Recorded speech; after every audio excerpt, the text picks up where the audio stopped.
point. All right, so today we're going to talk a little bit about some of the research that we've been doing looking at the crosstalk between the nervous system and the immune system. So one of the key indicators that there is a crosstalk that we're kind of overlooking is the fact that most of the lymph nodes are highly innervated, and various immune cells themselves express neurotransmitter receptors. There have been some recent studies that have shown direct effect of neurotransmitters on modulating a number of different immune cell responses, as well as specifically looking at T cell populations and whether or not, in the presence or absence of specific neurotransmitters, whether they would have a modulated response. So our lab focuses a lot on a few populations of the innate-like lymphocyte populations, and we wondered whether or not any of these neurotransmitters would actually have any effect on the responsiveness of these innate-like lymphocytes.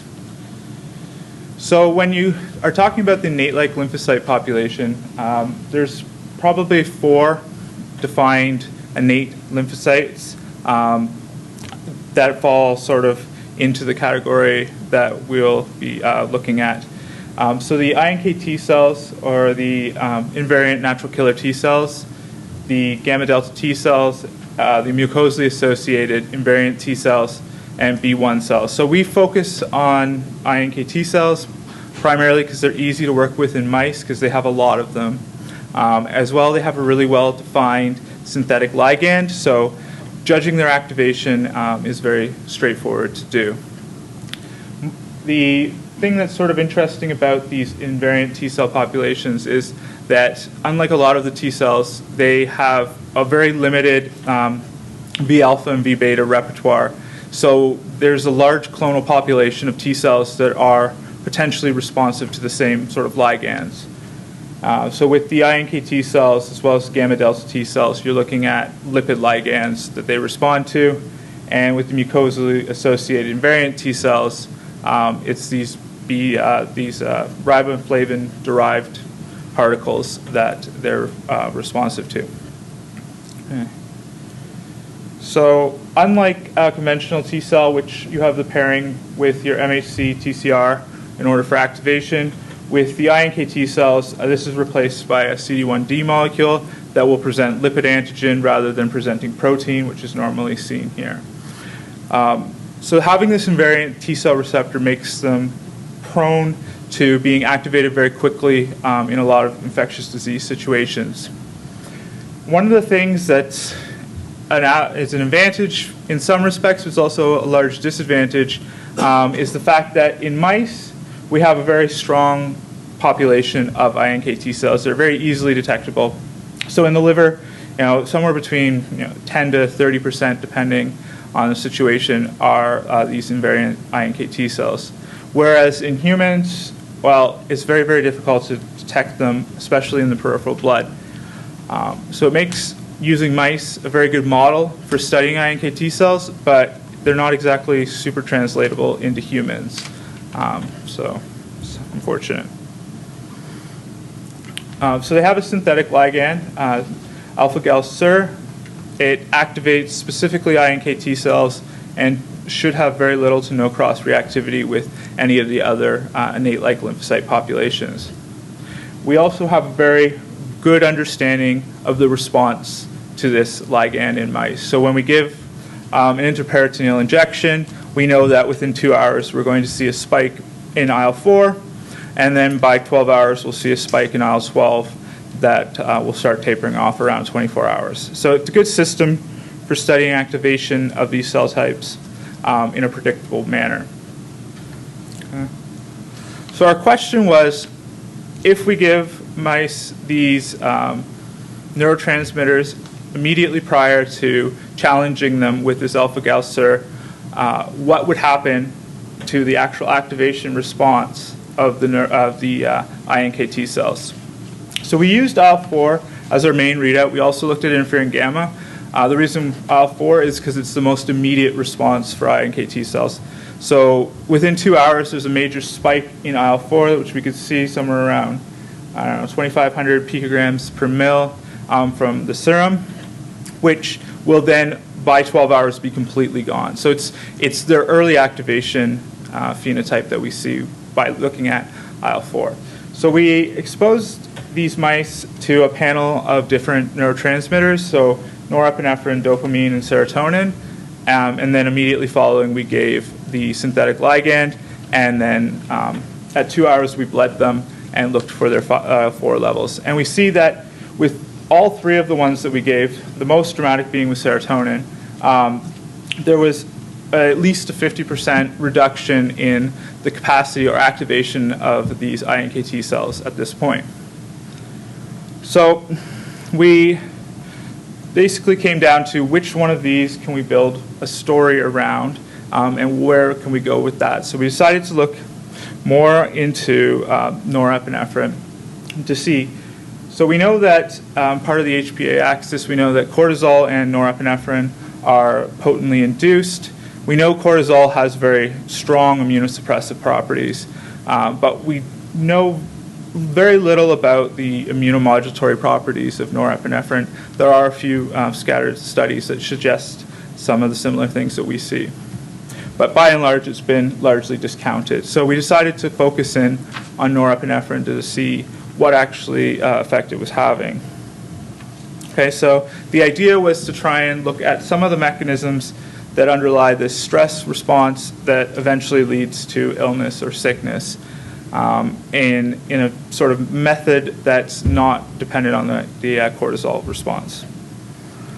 Okay. So one of the systems that we used was a restraint model to stress the mice. So mice are basically shoved into a 50 mil Falcon tube and left there overnight. And then, well, you can vary the time.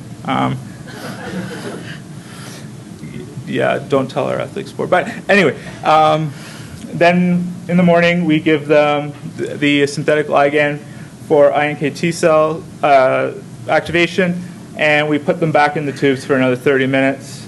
And then at 2 hours we take their serum, as well as do some flow cytometry analysis to see whether or not these cells have been activated, and if so, what sort of differences do we see. Okay.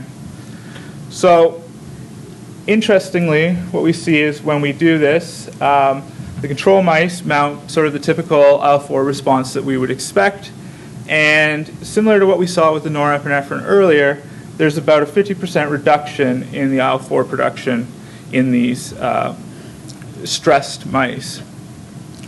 And as another readout of activation, we know that iNKT cells will rapidly downregulate their T-cell receptor upon activation.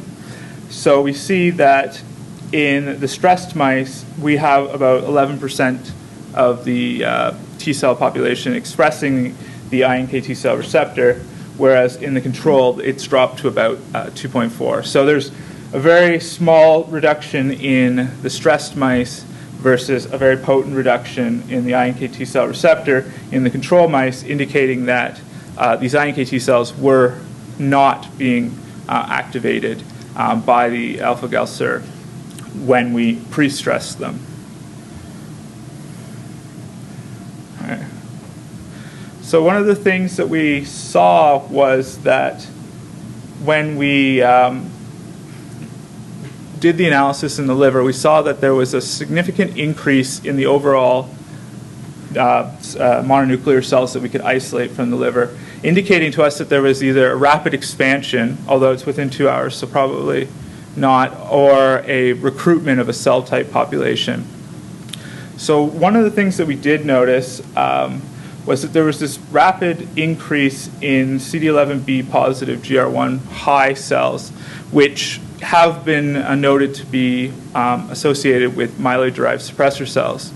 Now, the problem with myeloid-derived suppressor cells, for anyone who's worked with them, is it's more of a functional definition rather than a phenotypic definition. So we haven't actually done the studies yet to see whether or not these cells are suppressive, but we do see that the stress environment results in huge upregulation or recruitment of these cells into the liver.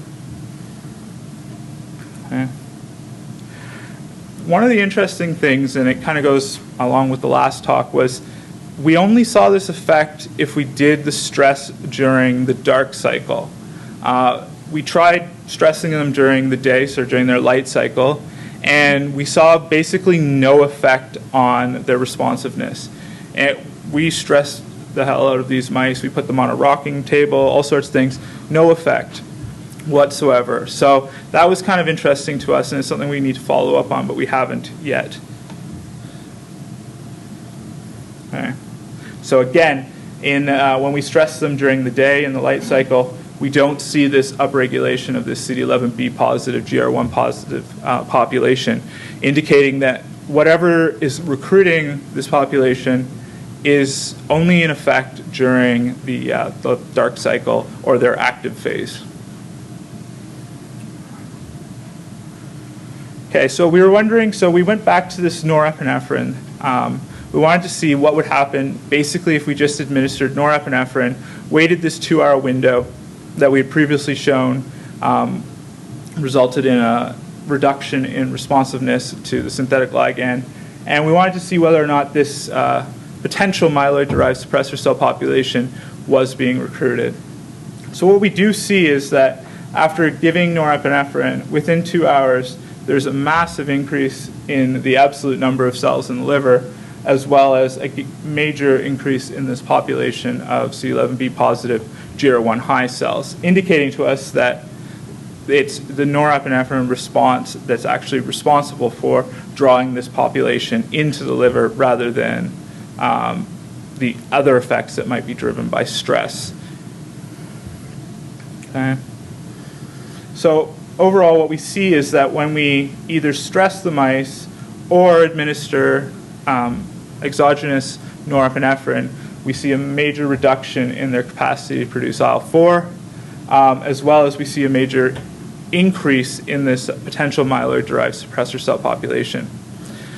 We haven't completed this story yet, but one of the next steps that we took was to use this OHDA molecule to ablate the sympathetic nervous system. So if you give this molecule, basically you wipe out their sympathetic nervous response.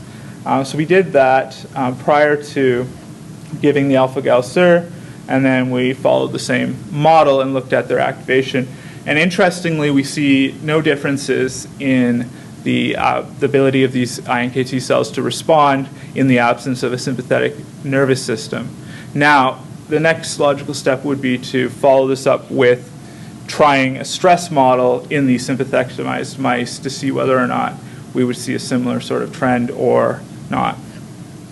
So we have a number of outstanding questions. First one, is this CD11B positive GR1 high population suppressive? Are they what we would consider myeloid-derived suppressor cells? Does the stress/norepinephrine act directly on the iNKT cells, or is it dampening through this recruitment of an indirect suppressive population, or is it both? Because a lot of these lymphocyte populations do express the receptors that would allow for responsiveness. The other thing we want to look at is uncoupling how cortisol and norepinephrine are modulating the stress response in these mice, and to look at what happens when your sympathetic nervous system has been ablated in a stress response. Okay, so that is my talk.